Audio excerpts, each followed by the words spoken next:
Stomach acid is what triggers the bile to drop down from the gallbladder onto that acidic product. So if that food is not getting acidified correctly, then the acid product doesn't go into the duodenum, and that doesn't signal the bile to really come down and neutralize those acids. Why would it need to if there's no acids there to be neutralized? So when someone doesn't have enough stomach acid, the gallbladder doesn't get called on, and then that bile kind of sits there. And while the bile is in the gallbladder, it concentrates so that it can be more effective.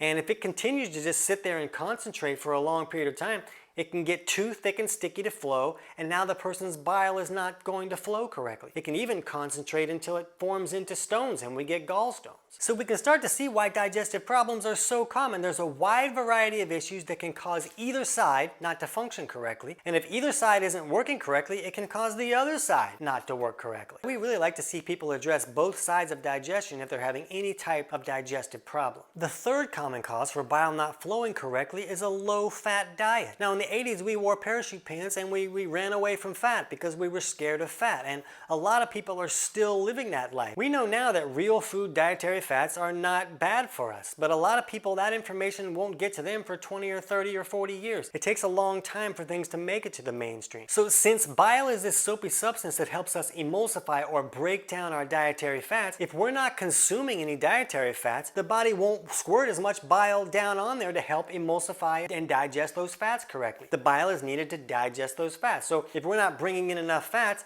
not as much bile is going to be called on, it's not going to flow as often or as much, and it's going to get a little bit stagnant and sticky as it sits there and concentrates. So we really need to make sure that we're getting enough good dietary fats in our diet. Now the fourth most common cause for bile becoming too thick and sticky is someone eating too many grains and processed foods. It appears that grains and processed foods have the ability to thicken up that bile so it won't flow correctly. So that doesn't mean you can't eat any grains or any processed foods, but just know that these can be part of the problem, and you want to restrict that and try to lean more towards real foods if you're having bile flow issues. And to give you a bonus, there's also an imbalance of our circadian rhythm called a catabolic imbalance, where the body can kind of stay stuck in that daytime state most of the time. And that seems to have the ability to thicken up the bile because it can change where the body's sending a lot of its water.